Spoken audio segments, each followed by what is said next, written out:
In this video, I'm going to show you how to perform non-parametric test comparing median of two groups. So we are going to use a support data set, and I already opened RStudio and RCommander.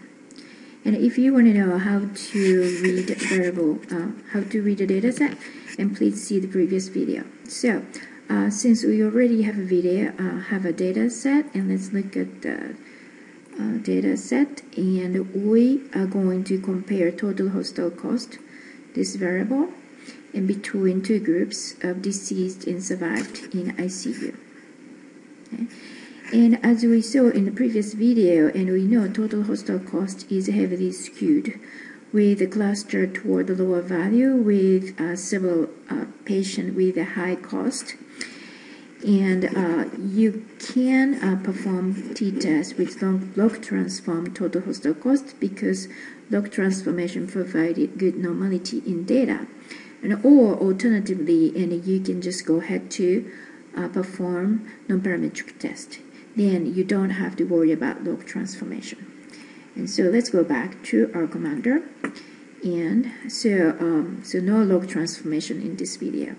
And you go to statistics and non-parametric test, and go to two-sample Wilcoxon test.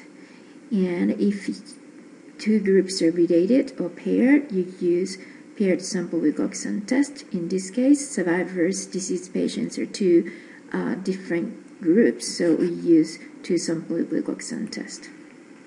Right? So this is very similar to student t-test, and you define grouping variable, and you define total hostel cost. Okay?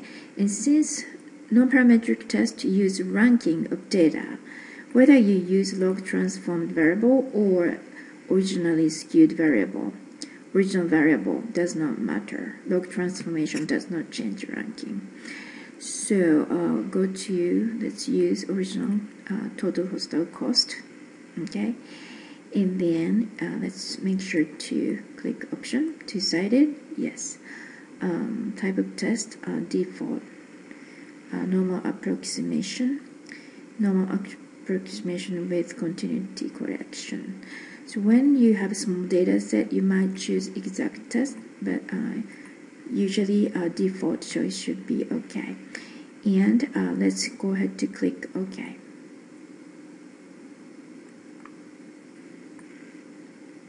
Right? So this is the result of non-parametric test, which is Wilcoxon rank sum test. So here.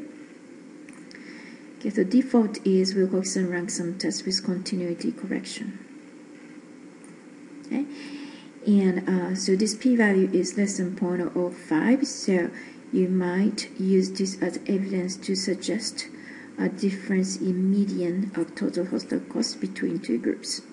So in the result, you probably want to put this p-value next to a median value of hostel cost between two groups. So this output does not really provide a median. So in order to get the median, and you need to go back to our commander and compute median. So you go to statistics and summary, and go to numerical summaries.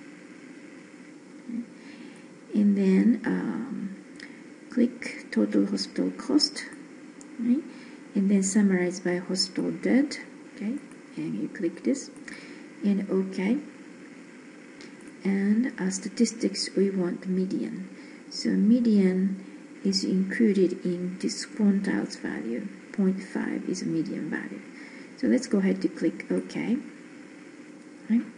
And this summary statistics provide median of total hostel cost within survivors and within deceased patient. So that's this. And if you want to put interquartile range, and you can use 25th percent and 75th percentile values. Okay. So you can say median total hostel cost is statistically significantly different with a p-value of 0.0009, or you can say less than 0.001. With the median of total hostel cost for survivors is this, and interquartile range is this and this. and similarly for deceased patients.